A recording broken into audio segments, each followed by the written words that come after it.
Hi everyone, welcome to SportsKhabri with me, Rishi and Adi again, and it's time, bro. This is a very interesting topic. I think this is something that we know Virat Kohli is one of the best players ever to play the sport of cricket. We know he's probably the best all-time white ball player ever. But what is Virat Kohli's status as a red ball batter? I think it's intriguing. Where does he stand in comparison to the rest? In India, you're looking at, of course, we will discuss the names. I don't want to throw in any names at the moment.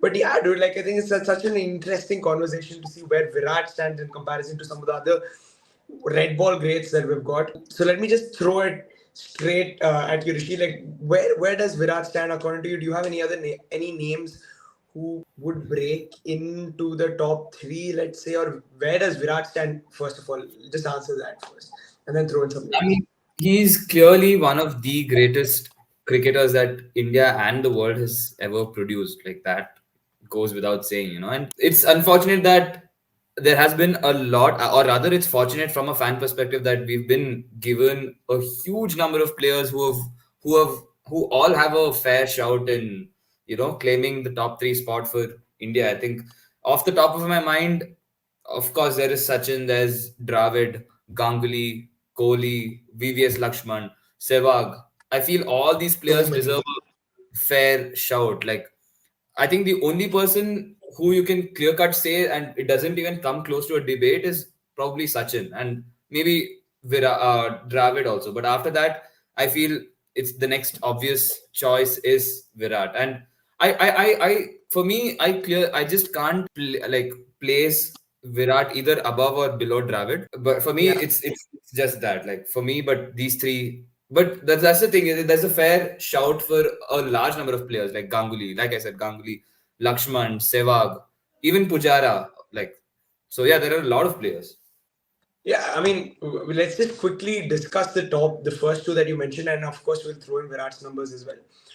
Sachin Tendulkar, probably there's you can't really argue against him. Just I mean, the volume of runs he scored in red ball cricket, probably in tougher conditions again, right? Like as compared to what you get today. Um, yeah, dude. Just Test cricket alone for Sachin, 200 games, 15,000, 16,000 runs nearly, averaged 53, incredible. And the same, I think, you can say for Dravid, averages 52, over 13,000 runs, 160 tests. Virat, of course, has come into an era where you don't see as much test cricket, probably, which is why his numbers in terms of games are a little lower. But he still got the numbers. 113 tests, average is 49, and he's got almost 9,000 runs. So it's fairly good numbers. But again, I don't know where. I don't think you can say Virat would jump over Dravid or Tendulkar simply for the fact that, bro, they've both done it in extremely tough conditions. They've got the numbers to back them. They've got better averages, and it's just hard to Keep in mind argue. that Dravid and Sachin both will probably have like the top five or top seven all-time run scorers in the history Yeah, of sport, not exactly, just in exactly, India. exactly. So hard to argue against them. But Adi, where does Virat stand for you, dude? Yeah, bro. I mean, see, that's the thing. I think when we look at Test cricket, I think it's a different topic compared to white ball because Test again we have to take in a lot of factors. Firstly, like all these guys are going to sit and play for 5 days, so you might end up batting for the entire day, maybe 1.5 days, almost 2 days at times. And I feel like Test cricket over the time we've been losing that so-called art of Test cricket over the past at least maybe 8 years. I think the batting quality in Test cricket has reduced compared to how it was before. You can see also how like the runs have reduced now. You don't really find a lot. I think it's become more of a bowler's game where you find rarely any batsman being able to score a lot of runs consistently.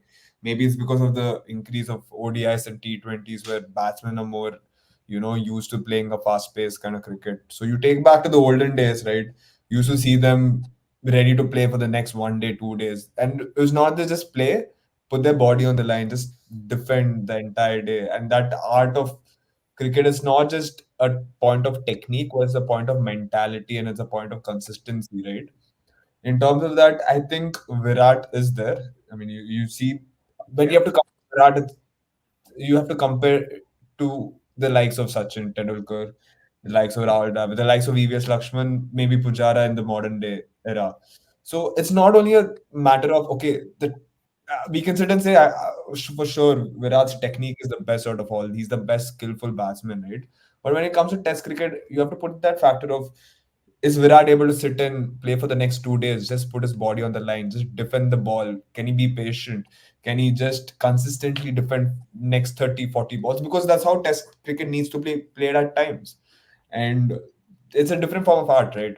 That's what I say. Maybe Virat was more influenced in terms of T20s, ODIs, which were more fast paced compared to these guys. I still think if you want me to put it, I think players like Lakshman, like Dravid, like even Pujara for the matter of fact, has the mental caliber capacity to do that.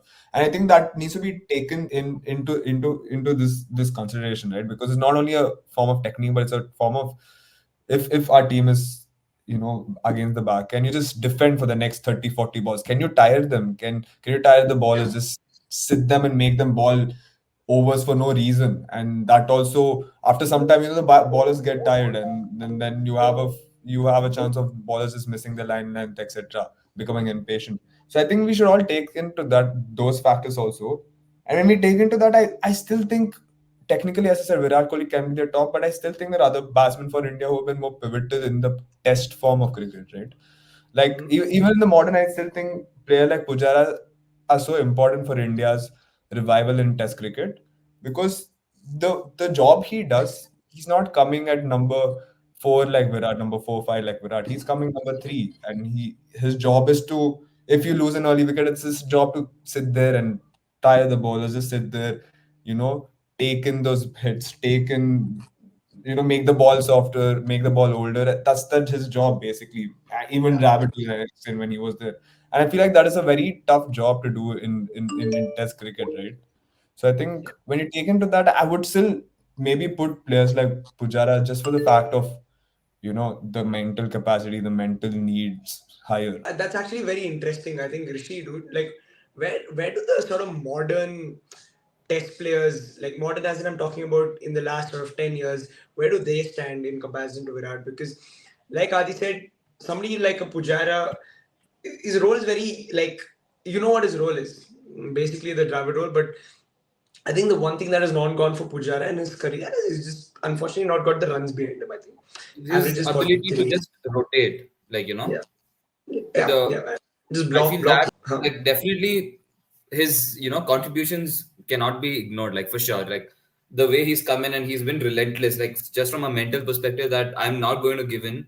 I'm just going to dig in and hold my end. That's not an easy task. But the fact that in his later part of his career that became like his Achilles heel as well. Like he only was able to like hold his end. Like he was not able to get runs off his end, or like let alone big scores. He was not able to rotate faster. Like he was not able to like at least like get in the singles, getting the double. So that put a lot of pressure on the his partners at the other end. I think that was a big talking point, at least in the second half of his career, because in his first half, this is what we needed when like Dravid left. We needed someone to hold the mantle, someone to be the glue and stay there and not lose the wicket.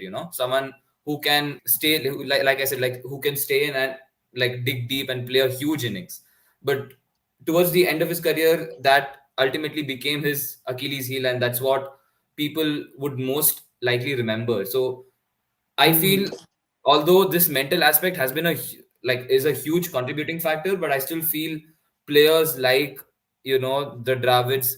Dravid is a clear cut example of you being able to dig in and stay and score runs and be able to rotate strike. So I think in that perspective, Dravid slightly trumps Pujara, and also there have been players who I feel have played in a tougher, say, a tougher situation or tougher cricketing environments, like your Gangulis, like your VVS Lakshmans, who ideally when they were playing their peak cricket, I don't think like they could have asked for any tougher set of bowlers who could bowl. Like Pakistan had the peak test bowling team, like Australia had the peak test bowling lineup, like South Africa had your Alan Donalds, your Sean Pollocks, and in the later half they got their Makaya and Teenies.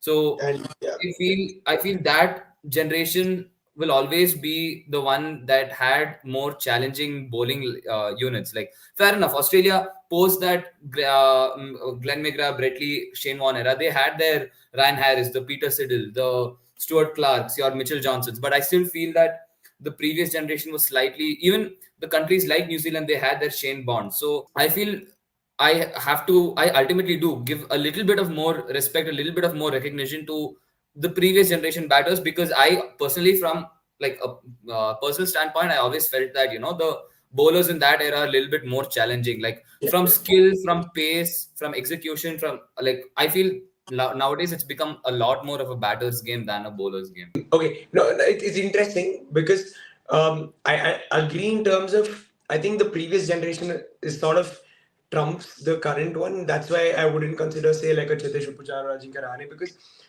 uh, not only because of the fact that it was a harder bowling lineup that was there before. I don't necessarily agree that you get better batting conditions today, but I think one thing that like unfortunately stands out for them is they've got their numbers behind them, dude. Like I think it makes a huge difference. Just the sheer number of games they played is way more. And even for example, somebody like a Rahane who's got just over 5,000 runs in Test cricket, he's actually done really well to get those 5,000 runs. Average is nearly 50. Like it's really good. But I think just unfortunate that they just don't have the sort of Number of volume of games behind them. And I think that again is testament to the fact of how good the previous generation was, that even somebody like a Rahane or Pujara had to wait for a little longer in their careers to get into the test side. It was simply impossible to replace those four, right? Like Ganguly, Lakshman, Dravid, and yeah. So that's where like it becomes interesting as to where you place Virat Kohli. Is he even in the conversation to, is he a modern best test batter? Let's first determine that. Adi, do you think he's the best test batter of his generation? Of his generation all over the world. No, let's India. Like, Let's just say in India. that's what I'm saying. I think with the Indian team, bro, there's a problem. I feel like consistency wise, he's top. I think he is the best, right? Because he's the only one, I think, over the since when he came in 2011, 2013, where Dhoni was looking like he's stepping down. He's been the only guy with maybe Pujara, the only two players who's been there consistently, and also Rahane. In terms of that, obviously, I think Kohli has had consistency in terms of playing tests consistently every year, being there always in the playing against the top teams. I remember in the 14, 15 Australia series where India were horrible, but he was the one who played literally scored 4 centuries, etc. And I think you can say in terms of runs, he's been the best in terms of for Indian batsmen. But that's what I'm saying. I don't believe Test cricket is only on the basis of runs. And I do believe to an extent, you can take Virat also. I think most of his runs have come all over the place. It's not like this guy's only scoring in India. I think you see him scoring a lot of runs in for example Australia, West Indies also to an extent, England not so much, but still he's been able to score a century there. A bit the same thing in South Africa. He's been able to score runs all over the place, right? But as Rishi said, I still think the test quality, the gulf between what Virat has to play compared to the previous generations more, because at that time Test cricket was the hallmark. It was very seriously taken. I think Test cricket that time was the World Cup, like in terms of like the highest level players used to play there. If you win that Test series, it's a great thing. I think that thing has diminished over the years. You firstly find a lot of T20 happening right now over the past 5 years. You have a lot of ODIs happening over the past 5 years, and these players have to be specialists in all three of them. And I think in perspective of pure test players, I think that craft and that art of playing test has been lower in terms of quality. So if you want to sit and tell, okay, like the ballers he's faced, I think is a bit more easier than he would have faced maybe in this thing. And that's why I say white ball cricket is different from red ball. Maybe the same runs he scored in white ball, because I think in white ball at the end of the day it's a different ball game, right? I think he could have scored a lot of runs white ball in the previous generation also, but I don't know if he would have done the same thing with the red ball. And that's a factor I would put in. Maybe it's hypothetical, we'll never know. But from what I've seen, I just seen these guys go through those conditions in terms of Rahul Dravid, in terms of Lakshman, in terms of, again, to be fair, even Sehwag also, that guy who used to go opening and the way he used to bat for India, and he's also played a lot of tests considerably a lot of test match, and he's a guy who consistently delivered for India in a different style. And also, obviously, Sachin, I think that's his best suited, and especially test matches. So, in terms of everything, I still think Virat Kohli, unfortunately, as you guys said, I don't think he's played enough games overall in his life compared to these guys to be easily comparable, in terms of test series, etc. So that's why I think I would put in the factor of, has Virat ever gone into a test series and single-handedly won them, or like got them out of something to help India win? I don't know. I don't think he's done that overall in his test career, in terms of, because India has been very dominant in the past 6-7 years in test cricket. You could have said, okay, if Virat was the best batsman, maybe for India in the past two World Test Championships where they played the finals, maybe if he was the best batsman, he was not even the best batsman in the last two times when we won in Australia for the first two. I mean, after such a long time, previous two times he was not the best player that time also. Like he left the series before, and in the 2018 one, again, was Pujara who actually was very consistent in that series and took us to the victory in terms of batting performances. So overall, we can't sit and say Virat has been there throughout his entire test career, where he's been able to win test series, especially for a dominant Indian side, and that needs to be taken consideration, because previously Indian teams were not as dominant. Every team was equal. If you're going away to a series, you wouldn't say India were the favorites. But now, if India go to South Africa, if India go to Australia, if India go to England, I still think India are the favorites. At least at that point of time, where Virat and India were very dominant. And in that point of time, I don't think that mentality factor of, okay, was he able to take them to victory, was there or was evident clearly. And I think those factors need to be considered also. No, I think I agree. I think when Adi, you said, "Oh, has Virat ever single-handedly won India Test match or a Test series?" I don't remember too many like that have come in winning causes. Actually, I don't think Virat is like, for example, like you can say the same thing about so many of the older guys like Dravid, Lakshman in Calcutta. You can single-handedly say the same about Tendulkar. You can talk about these players, Sehwag scoring triple hundreds for fun, but I don't remember. I can't sit and say, oh, okay, Virat has actually sort of single-handedly won India a Test match or a series, and that kind of puts me in a weird situation. But I still think he's the best of his generation. Even today, if I think about, oh, who if in the current crop, if who is the guy who's going to win me a Test match, I'd still say Virat Kohli or somebody like a Pujara or Rahane. So for me, weirdly, like that puts him as the best current sort of Test player. But let's just keep Dravid and Tendulkar aside. Rishi, who does Virat have to pick in the rest for you to be considered a top three Test batter for India?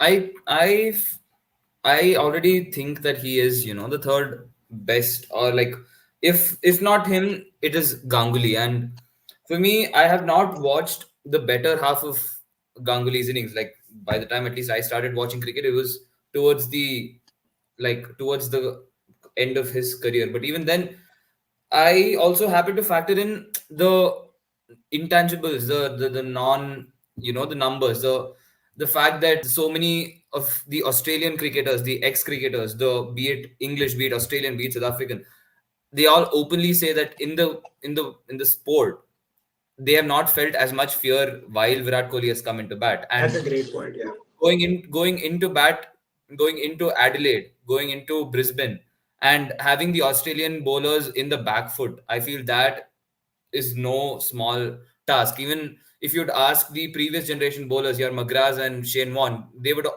definitely tell that, yeah, we feared Sachin, but we always felt that we could have him to some extent. We could keep him in control. Maybe we could restrict runs from the other end to a certain extent where there is no much damage. But I don't think I recall any single cricketer who has been spoken of with so much respect, so much fear. More than respect, it's fear. Him going into Nottingham Test, the 100 that Virat scored in Nottingham, like I said, the Adelaide, the Sydney hundreds. Like, it is not just the hundreds; it's about how he scored, how aggressive he was. I think these, I don't think, can be put in numbers. These can't be put, from a Yeah, you can't statistical. quantify that.